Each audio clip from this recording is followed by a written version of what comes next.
Welcome back, AP. All right, great job today in class. I was very impressed with our ability to really crush a lot of content today. We got through a lot of really interesting stuff, very good stuff, and we're kind of beginning to kind of move forward in our progression of the Reformation in Europe, talking about religious plurality and how we're seeing the pop-up of new Reformation sects and groups and stuff like that. We've got the Lutherans, and we've got these new people in Switzerland under Zwingli popping up, and we've got the Catholics still being around and being like, we don't know if you like, are you breaking all the stuff in our church? Iconoclasm. Like all that stuff is very important. And where we left off in class, we were talking about this idea that Protestant ideas only actually appeal to poor people, right?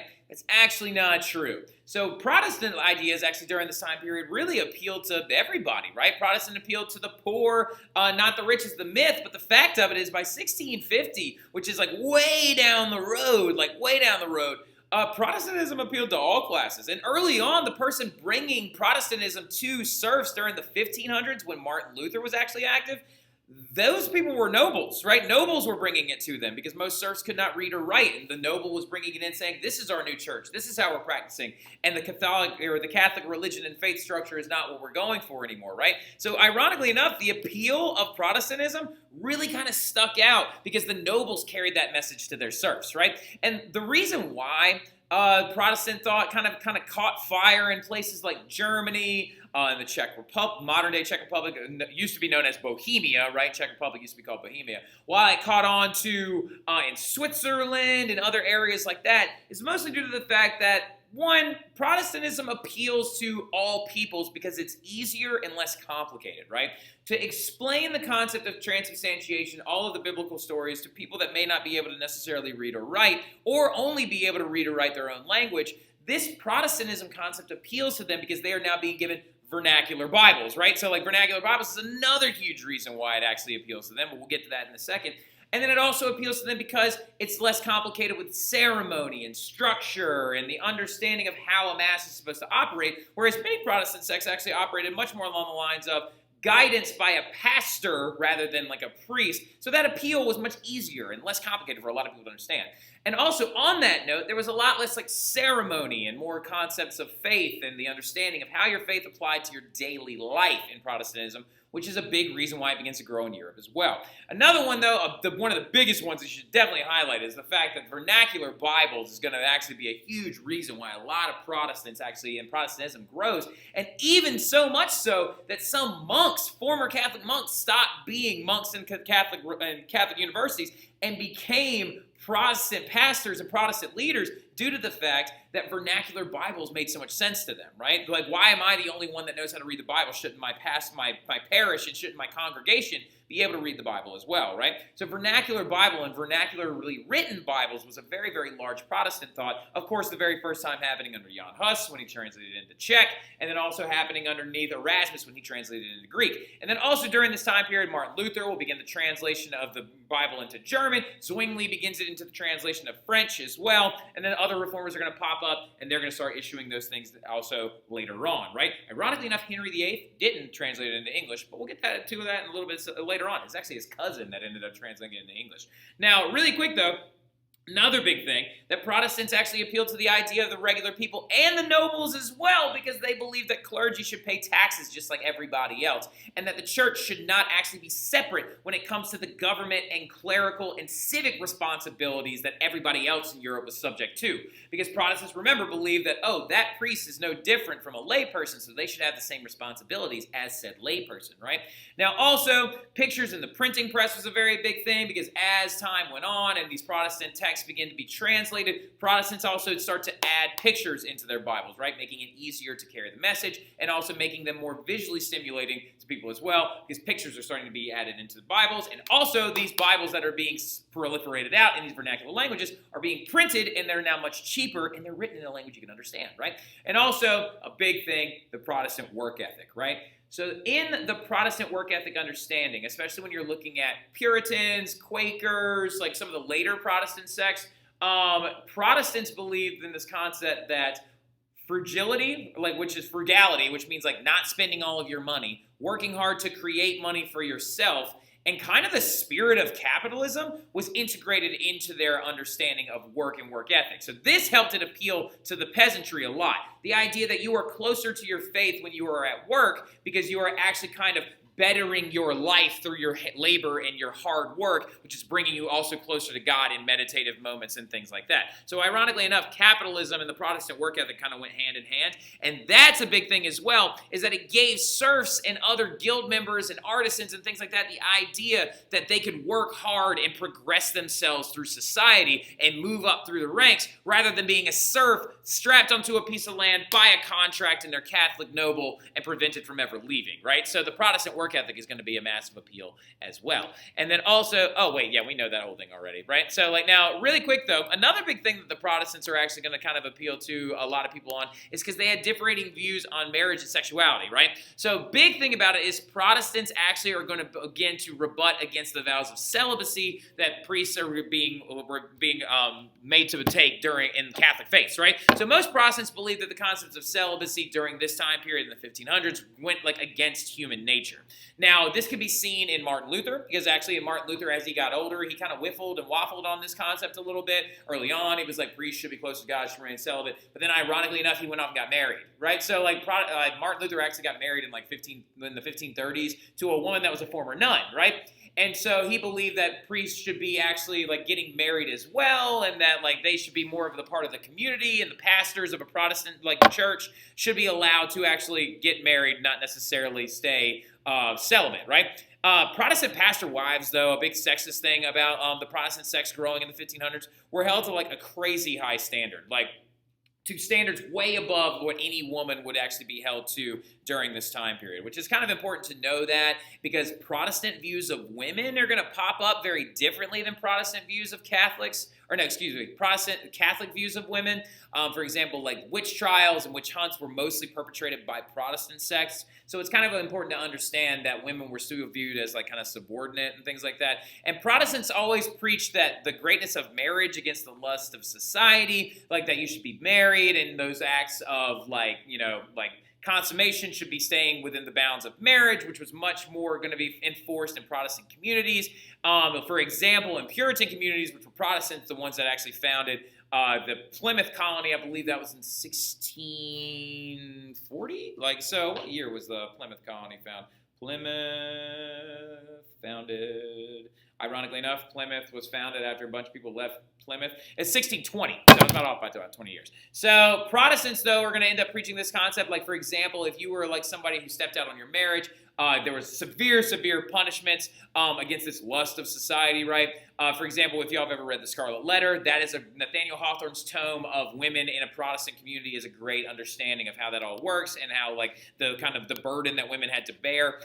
Many women, though, still supported the move to Protestantism despite these beliefs, right? It's also important to know as well that Protestants also, big star, did allow, to an extent, divorce and remarriage, right? So divorce, annulments were much more accepted in Protestant communities. And when we get to this guy coming up soon, Henry VIII, that's going to be very, very important when we're trying to understand the growth of Protestant nations during this time period. You don't have to write that down. We already know that the princes actually agreed with all this stuff. Now, a big thing, though, that's also going to pop up is you're going to start seeing the first instances of violence during the Protestant Reformation period, right? We're going to start seeing people kind of create like massive violent oppressions, revolts will be suppressed and things like that. So peasant wars started popping up, and one of the biggest ones was then called the German Peasants' Revolt of 1525, right? So to give you a heads up, Protestantism was not an easy going about of things, all right? So Protestantism did not have like a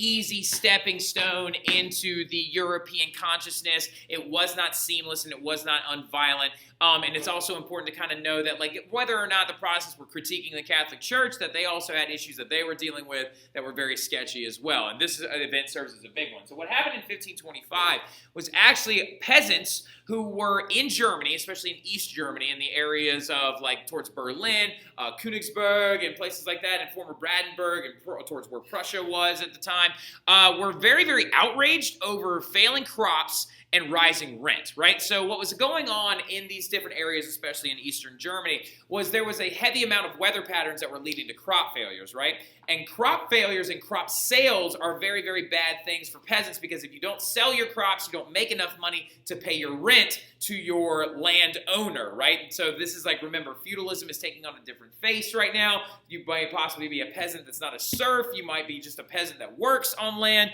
And so what ended up happening is these peasants were outraged by the fact that they were having to pay rising rent, even though the weather was killing their crops, which they had no control over, right? And so they issue this huge list of demands saying, like, as one can see in the Bible or reading biblical texts, according to Luther and Protestants, you are not better than me. You should take ownership of the fact that I had no ability to fix this. My Protestant work ethic worked towards growing these crops. You cannot raise my rent when you know I don't have that money. We are equal under the eyes of God. You are not necessarily better than me. And what crazy thing ended up happening is Luther originally came out and supported them and was like, yes, you are correct. I did say that you are actually equal to these men, and that it is important for them to actually give you compensation for your right and for your work. And then about a year went on, and then Luther took it back. All right, so like, oh God, like Luther actually took it back and recanted that statement when the rebellion broke out, saying that these peasants should be run down like dogs in the streets, right? Like, so he's saying that basically giving the Germanic nobles the right to go in there and completely suppress this thing violently, right? And so the peasants reissued another set of demands that cited scripture as justification for their revolt and for their anger. And in this entire process, some of these peasants actually found leaders and made an army, and a big, like, kind of small war, German Peasants' War, German Peasants' Rebellion, broke out in Eastern Germany, and they, like, captured several cities. It was a really big moment. They captured several cities and killed some different princes and nobles in the Germanic territories. But remember, really quickly, the political relation of those German princes to Martin Luther, they're the ones keeping him safe and keeping him from being arrested by Catholic authorities. So that's why he recanted on his statements. And eventually what would happen is 75,000 peasants would be killed and crushed in this rebellion.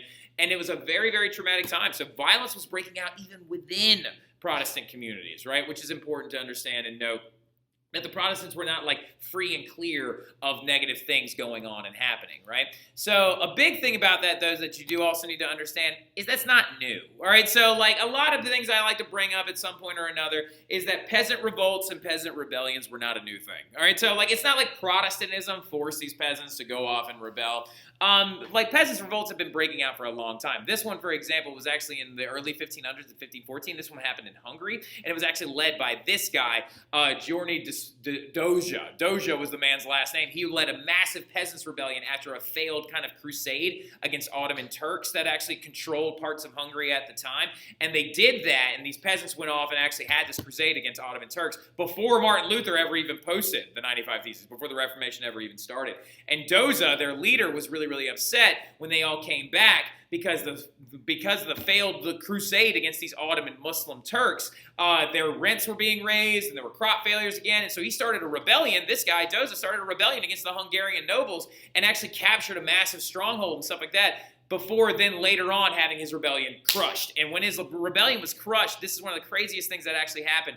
In, I think it was 1514, he was actually punished by the Hungarian nobles for having this revolt and rebellion by being forced and being strapped to an iron throne that was sitting on top of a fire, and it was red hot, and they forced him to sit down and tied him into it. And they also took a crown out of the fire that was red hot as well and put it on his head, and he was sitting there burning alive basically, and then they paraded in front of him several of his allies. Right here, you can actually see them right there. He paraded several of his allies in front of him and said, look, you guys can survive. You'll live. We'll let you live as your leader burns alive if you go up there and take bites out of him, right? So, like, it's a crazy thing that happened, and several of them actually did. They actually took a bite out of a burning human body, and this is going on in Hungary. So peasant revolts weren't new. They were a thing that actually had happened, like, multiple different times.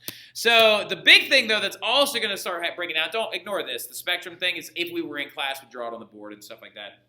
But as you can see, the Reformation is kind of taking on a lot of different really kind of crazy directions, right? And then we kind of ended up entering into a period known as the Radical Reformation, right? The Radical Reformation was when like all these new types of Protestants started popping up that were like, oh, Luther, you're not taking it far enough. You're not doing enough. You're not going far enough in this new religion. We should do more things. We should be more aggressive. We should change doctrine of maybe even Christianity in general. And so things start getting out of hand when the radicals start popping up because they want to break the church with secular authorities completely. And they want to be like legit, like our church exists here and kings and whatever should have no guidance or no understanding of what we do. And it's our church, leave us alone. Now this kind of set up a lot of big disputes, politically speaking, because remember, under Luther in Germany, the nobles are bringing Protestantism to a lot of these peasants. Now, granted, it did lead to violence and stuff like that, but it's kind of important to know that, like, those moments of violence, that German peasants' revolt kind of inspired the radicals, being like, yo, look, these nobles, we have a same faith, but they want to kill us, right? So a lot of crazy stuff happens. And so the radicals basically like saw the pop-up of these people called the Anabaptists, right? The Anabaptists showed up and they were like, we want to be our completely own separate church, no nobles, no kings, no nothing. You leave us alone and let us practice on our own. And the Anabaptists really made a lot of people furious because they advocated for one thing in particular. They took Zwinglian ideas and took them a step further, and you could kind of basically claim that like Anabaptists are a product of Zwingli's ideas, even though ironically enough Zwingli was like, don't lump me in with them, I don't like them. So basically what it is the Anabaptists said that adults should be baptized. Whoa, that's right. The Anabaptists came out during this time period of the Reformation and said, oh, following the German Peasants' Revolt, we believe that not babies should be like baptized because they can't make that choice for themselves, that you should wait until you're an adult and then be baptized when you understand the Bible and have read it for yourself, right? And the Anabaptists led to the concept of like the Mennonites, the Hutterites, later on the Amish and the Quakers and other types of Baptists as well. For example, the church that I was raised in when I was a kid was a primitive Baptist church, and we actually did the same kind of thing. You had to choose to be baptized, right? And you usually chose to be baptized in your teens. You were not baptized as a child or as a baby. And so, like, what ends up going down, though, is this causes a massive rift. And, oh, my God, write this down in big capital letters. Anabaptists were hunted down and executed by secular authorities, right? So, like, basically kings and nobles started mass executing these groups of Anabaptists. This right here is a very famous one from Switzerland when they were tying guys to ladders and tipping them over into fires, right? Also, one king in France said, oh, if the Anabaptists want a second baptism so bad, how about I'll give them their third baptism, which means to drown them, right? So, like, this is ridiculous. This right here is another scene as well. I believe this one's from England, of them actually burning Anabaptists at the stake. So, like, this Reformation is getting kind of wildly out of control by the 1530s because it's getting into, like, kind of very violent progressions. And it's leading to even small wars breaking out, right? So, like, one of the biggest wars was actually in Switzerland, and ones were popping up in Germany because German princes, regardless of the Peasants' Revolt, were still clinging to the ideas of Luther. And they were like, we're keeping you safe, we're going to be Protestant, but they're doing it mainly so they can kind of like go against Charles V, right? We don't have to listen to him anymore. We control our own land. We bring our faith. He cannot exact papal suprematic power over us using the Pope at his back.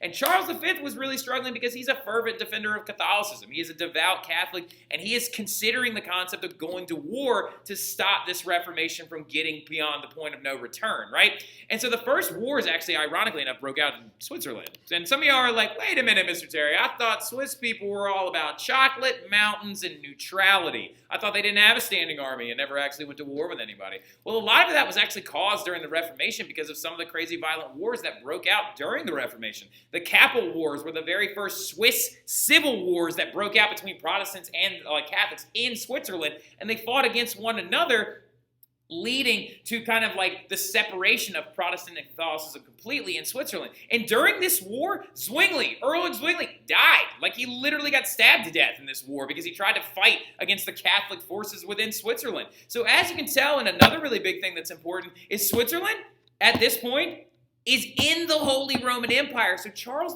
V is freaking out. He's a young man. He's like in his 30s by this point, and he's like sitting there thinking like, oh my God, I've got wars breaking out. I got a peasants' revolt on this side of the empire. I've got these people over here. I hate the Valois who rule over France. I'm probably going to go to war with them soon because I just don't like them, right? So like, and also I want this disputed territory over on my western borders, and also there's banking and stuff like that. So the big thing about it though is Charles V has violence breaking out within his empire, right? And it's very obvious. So Charles V tries to get out in front of it, and he's like, I'm going to call a diet, and we're going to try and prevent this from getting any worse, right? And he calls a diet called the Diet of Augsburg, right? And the Diet of Augsburg sees the creation of a very important document in 1530 called the Augsburg Confession. And the Augsburg Confession was a document written by Lutherans outlining their entire belief system. And they were like, this will be our confession of our faith. And Charles V can choose to accept it or he can choose to refute it, right? And so they literally issued this document to this day, which still is considered the premier like statement of faith in the Lutheran Church. Like they still like actually reference to this day in the modern era the Augsburg Confession, which was written in 1530. And when they submitted it to him at the Diet of Augsburg, Charles V, with his Vatican representatives, then got into massive debates with these German princes about this Augsburg Confession. And Charles V refused to recognize it, right? He was like, I'm not recognizing this because you're still trying to, I just want you to go back to being Catholic. Why are you trying to stick in this whole, like, big deal? And at that moment, right after the Augsburg Confession, the Schmalkaldic League was formed on paper. Literally, all these princes came together and was like, we have been in this alliance this whole time. We will now officially sign our names and imprint our family crests on a piece of paper, declaring that we are a military alliance, right? Which led to the Schmalkaldic War, right? In 1546, Charles V decided finally, okay, I'm going to have to go in there and have a war. I'm going to actually have people killed over the faith, over the growth of a religion. And the Schmalkaldic War broke out, and Charles V legitimately went to war with the German princes that were supporting Luther. And what ended up happening is Charles V won that war pretty handily, right, in about 1 year. But then he had to turn around and immediately go to war with someone else, right? He ended up having to go and have a war with the Valois of France. And so something crazy happened. And basically just because of all these wars breaking out under Charles V's watch, he's flipping out. He had to suppress the Schmalkaldic War. He tried to tell them, no, you must remain Catholic, and everything's going on. The dude's literally going crazy. Like Charles V, I'm not kidding, is literally losing his actual mind, right? And so at that moment, he calls a diet again. And at this diet, he declares the Peace of Augsburg. He goes against the Pope and declares the fact that we now will recognize the Lutheran Church as legitimate, right? And he allowed the Lutheran Church to exist. And that was in 1555, right? All of this fighting is going to actually end up leading to the 30 Years' War later on. But in 1555, Charles V accepted a new document called the Peace of Augsburg and declared that Lutherans would be allowed to practice their faith if their noble was Lutheran, right? So you set up a really weird situation here, Charles V, where basically the noble gets to choose the faith of his people. Yeah, that's going to be a bad idea there, big fella. But he just wanted to stop all this fighting. And then in 1556, less than a year later, Charles abdicated the throne. Like, Charles V is just like, I quit. Like legit was just like, I am no longer the Holy Roman Empire. Holy Roman Emperor. I'm no longer the leader of Spain. I'm no longer the leader of Austria. I'm done, right? And he legit just stepped off the throne. Like, after all this stuff happened, the Reformation caused the breaking of one of the biggest leaders that Europe had ever seen. And he took his family to try and make it easier for the rulers that would follow him. And he split it into two separate factions, right? One Austrian branch and one Spanish branch. The Spanish branch would be ran by his son, Philip II, and the Austrian branch will be ran by his brother, right? And so he actually split them in half, and then he retired to a French monastery because it would be quiet and he could be alone with his thoughts, right? And so Charles V, literally somewhat insane after trying to suppress this Reformation, retires to a French monastery where he is an alcoholic and has this crippling gout. And gout is literally when the fluid inside of your joints crystallizes and causes you a lot of pain. It's called the Prince's disease. And he literally goes there and he's in pain and all he's doing is reading, and then he became obsessed with his own death. And he covered his walls and clocks that were all ticking at the exact same time. He starts freaking out. And one day he even faked his own funeral to see how many people would come. And we'll finish up on that story next class. I'll see y'all then.